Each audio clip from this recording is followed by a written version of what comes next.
नमस्कार, मैं हूँ सुकृति रॉय और आप देख रहे हैं वन इंडिया हिंदी। कहानी उस शख्सियत की जिसके लिए मुसलमान मानते हैं कि उसने अपना सर काटकर इस्लाम को बचा लिया। इनके बारे में कहा जाता है कि इन्होंने दीन ए इस्लाम को बचाने के लिए एक से बढ़कर एक कुर्बानी दी। इनमें उनके 6 माह के बेटे की शहादत भी शामिल है और 18 साल के बेटे की भी। नाम है हुसैन। हाँ, ये वही हुसैन है जिनके लिए मोहम्मद साहब ने कहा था कि हुसैन मुझसे है और मैं हुसैन से। लेकिन फिर भी यजीद नाम के शख्स ने उनको कत्ल करा दिया। कहा जाता है कि यजीद चाहता था कि हर बात उसकी मानी जाए। सुन्नी मुसलमान के चौथे खलीफा और शिया मुस्लिम के पहले इमाम हजरत अली के दूसरे बेटे हैं हुसैन। पहले बेटे का नाम हसन है। पैगंबर मोहम्मद साहब की बेटी फातिमा हुसैन की माँ है, यानी पैगंबर मोहम्मद साहब हुसैन के नाना। हुसैन को शिया मुस्लिम अपना तीसरा इमाम मानते हैं। पहले इमाम हजरत अली और दूसरे हसन, इनके बाद आते हैं हुसैन। पैगंबर मोहम्मद साहब ने ही कहा था कि अल्लाह वो एक ही है और वही इबादत के काबिल है। उन्होंने इस्लाम फैलाना शुरू किया।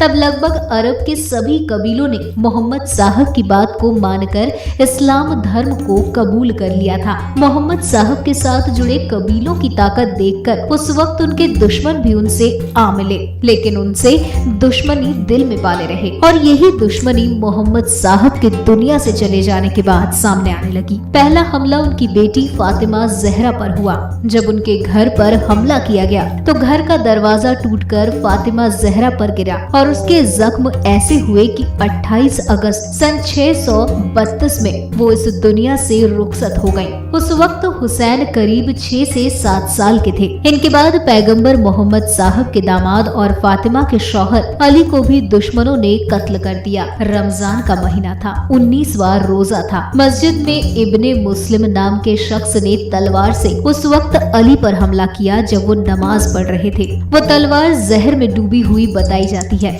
जिससे ऐसा जख्म हुआ कि फिर उनका इलाज ही नहीं हो सका और 21वें रोजे को वो भी दुनिया से रुखसत हो गए। शिया मुस्लिम के मुताबिक अली के बाद उनके बड़े बेटे हसन को भी उसी दुश्मनी में जो मोहम्मद साहब के दौर से थी मार दिया गया।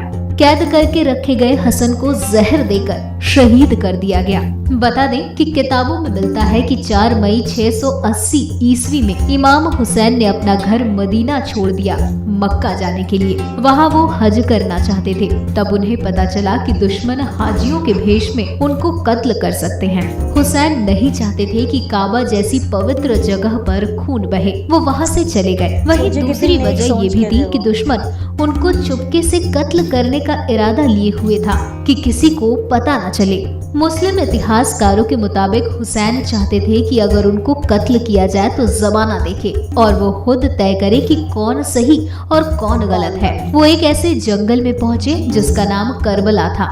करबला आज इराक का एक प्रमुख शहर है जो इराक की राजधानी बगदाद से 120 किलोमीटर दूर है। करबला शिया मुस्लिम के लिए मक्का और मदीना के बाद दूसरी सबसे प्रमुख जगह है, क्योंकि ये वही जगह है जहां इमाम हुसैन की कब्र है। दुनिया भर से शिया मुस्लिम ही नहीं, बाकी मुसलमान भी इसी जगह आते हैं। मुसलमानों के मुताबिक हुसैन करबला अपना एक छोटा सा लश्कर लेकर पहुंचे थे। उनके काफिले में औरतें भी थी, बच्चे भी थे और बूढ़े भी। इस्लामी कैलेंडर के मुताबिक 2 मुहर्रम को करबला पहुंचे थे। 7 मुहर्रम को उनके लिए यजीद ने पानी बंद कर दिया था और वो हर हाल में उनसे अपनी स्वाधीनता स्वीकार करना चाहता था। हुसैन किसी भी तरह उसकी बात मानने को राजी नहीं थे। 9 मुहर्रम की रात इमाम हुसैन ने रोशनी बुझा दी और अपने सभी साथियों से कहा कि मैं किसी के साथियों को अपने साथियों से ज्यादा वफादार और बेहतर नहीं समझता। कल के दिन हमारा दुश्मनों से मुकाबला है। उधर लाखों की तादाद वाली फौज है, तीर है, तलवार है और जंग के सभी हथियार हैं।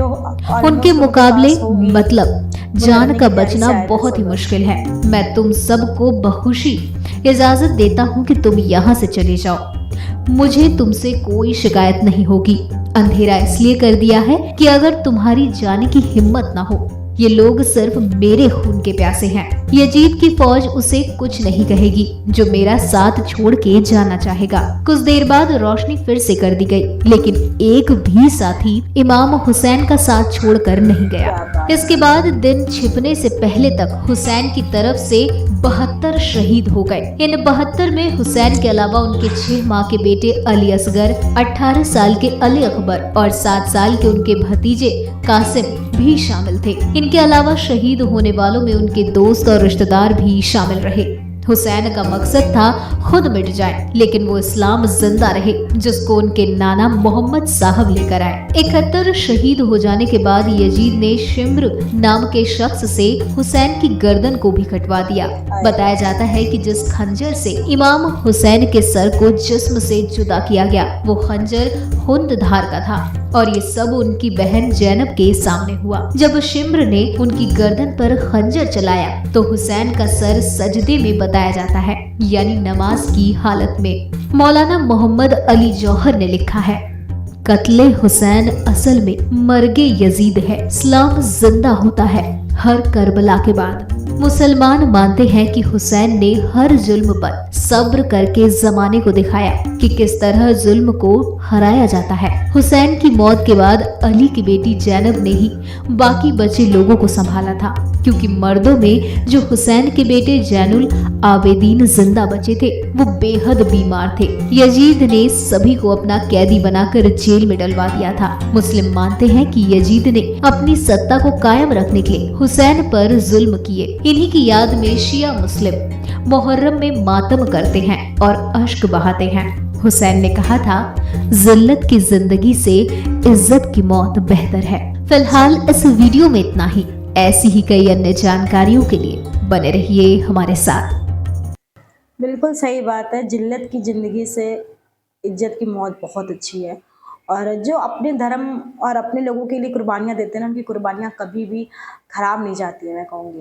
बाकी वीडियो से हमें बहुत अच्छी जानकारी लगी। उम्मीद करती हूँ आपको ये वीडियो पसंद आएगी। हर वीडियो की तरह आपको ये वीडियो भी पसंद आई होगी। तो मिलती हूँ आपको अपनी नेक्स्ट वीडियो में। अपना ख्याल रखिए। Take care and bye.